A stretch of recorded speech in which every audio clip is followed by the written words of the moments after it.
So the first thing with cardiovascular examination is to inspect the patient, and you need to look at the patient from top to toe. So the patient isn't obviously breathless, and I can see no visible cyanosis. I'm looking in the face for any pallor, around the lips for any cyanosis. There are no visible pulsations in the neck. There's no scars on the chest suggestive of previous surgery. And looking at the feet, there's no visible edema. There's also no visible scars in the legs. So now I'm going to look more closely. Can I look at both of your hands? Right. The hands are warm and well perfused. There's no peripheral cyanosis. Turn them over from. And there's no evidence of any peripheral stigmata of endocarditis. Feeling both the radial pulses.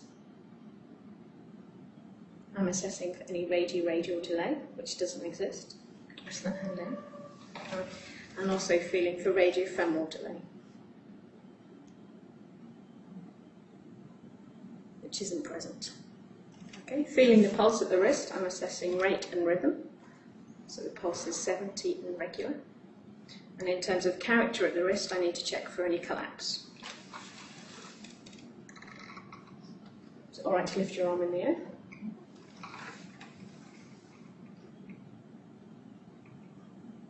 And that's normal. When working up the arm, you then need to know the patient's blood pressure. Okay. And then you can examine the face. Just look up at the ceiling. So looking in both eyes for any pallor or evidence of anemia. Again, you can inspect the cheeks. Can you open your mouth for me? Stick your tongue out and up in the air. And there's no evidence of central cyanosis. You can relax. So then examining the neck. I'm going to feel for the carotid pulse, confirming the rate and rhythm felt at the wrist, and feeling for a slow rising character, which doesn't exist. I'm now going to look for the jugular venous pressure. If you just turn your head just slightly to that side, and relax. So looking for a double wave pulsation and measuring its height above the angle of Louis. The JVP as well. So you can then move on to the precordium, and you can inspect, again confirming there aren't any scars, and look for any visible movement. So I'm now going to palpate for the apex beat, and I'm going to start inferior and laterally to its normal position so that I don't miss any pathology.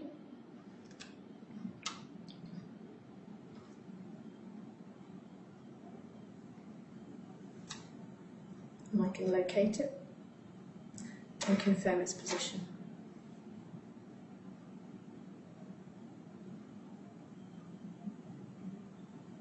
Now feel for any heaves or thrills.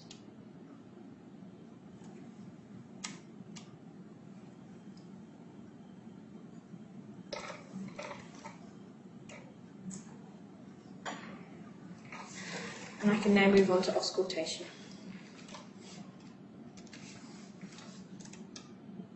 So I'm going to listen first at the apex with the bell. And as I listen, I'm going to keep one finger on the carotid pulse.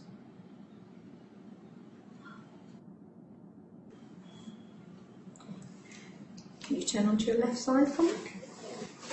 Right, so I'm now listening for mitral stenosis. So I'm bringing the heart closer to the chest wall. Again, listening at the apex with the bell. Take a breath in, and out, and stop. Fine, you can rest back.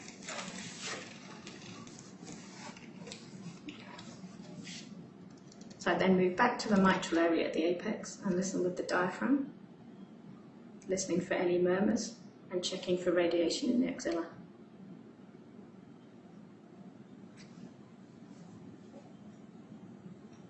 I then move on to listen in the tricuspid area, the pulmonary area, and the aortic area.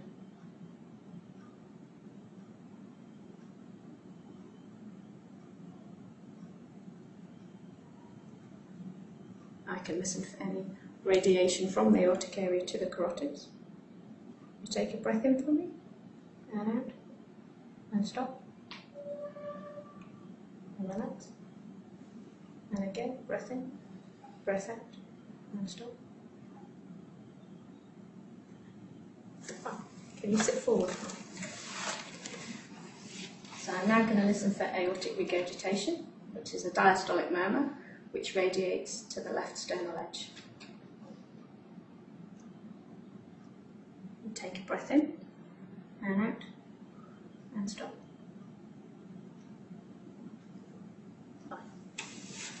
And while the patient's sitting forward, I'm going to examine the lung bases.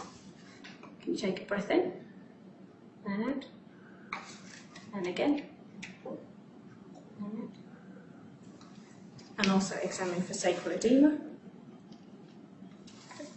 Rest back.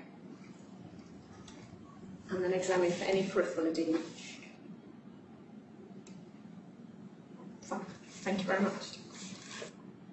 To complete the cardiovascular examination, you need to examine for peripheral pulses, perform fundoscopy, dipstick the urine, and examine for hepatomegaly and splenomegaly if clinically relevant.